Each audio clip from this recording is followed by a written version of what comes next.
The name Mathis conjures up memories that are both musical and artistic to me. In the 15th century, a rather obscure artist named Mathis Grunwald painted mostly religious works. Only 10 of his paintings have survived to the present day. This being the Christmas season, I thought it would be appropriate to view some of his artwork.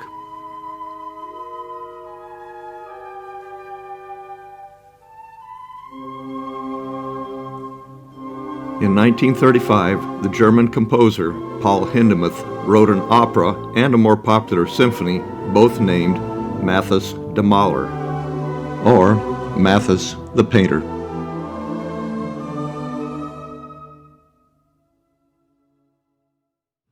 And that brings us to our present-day painter, Mathis Weatherall.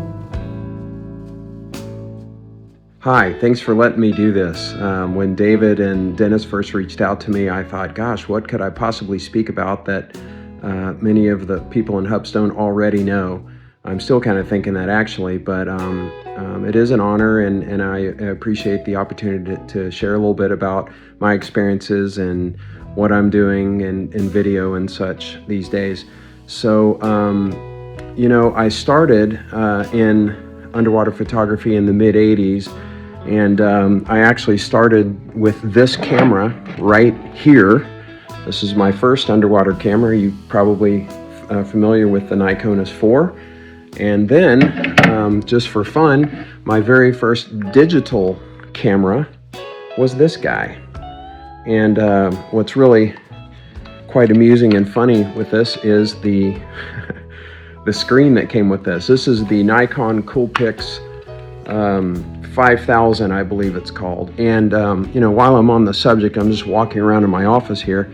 This photo back here in the background was my first digital, that was taken with this camera and Bonaire, and I was so proud of it. If you guys remember shutter lag, it was almost impossible to get a photo with these guys. But anyway, I grew up with those guys, and underwater photography has been, still photography has really been my thing. Of course, in film back in the 80s and beyond, and then moved to the digital environment.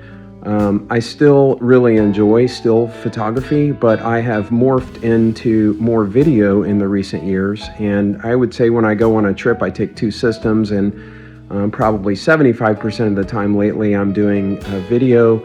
And then I call them my off days to take a little break. I'll shoot, my original passion, which is still photography. I find it much easier and a little bit more peaceful than video. And so anyway, I enjoy it all. So I'm going to share a video that I put together. I feel like every time I do a video, I get a little bit better. I'm learning some stuff actually from you guys there at HUPS, and thanks again. Some things I've learned about Mathis. He and Shannon have been married 7 years now. She shares his passion for diving and is a great spotter. She also helps direct his films. He has a son, Sellers, and a daughter, Melissa. Mathis has a close association with the Giggling Marlins dive shop and is good friends with owners Bill and Tanya Merritt. For the past several years, he has been the president of the Marlin Dive Team Scuba Club.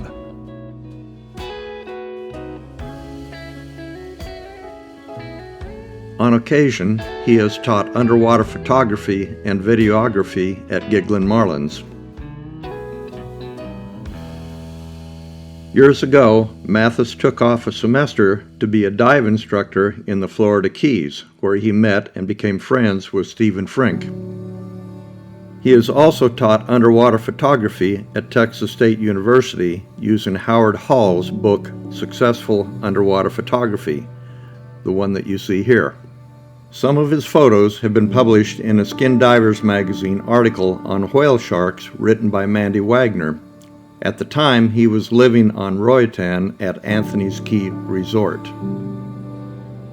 This was the house he was living in on Roatan.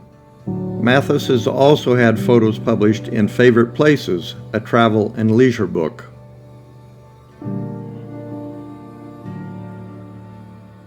Before Mathis takes over, I'd like to share a few minutes cut from one of his films. It is excellent and deserves to be seen and enjoyed.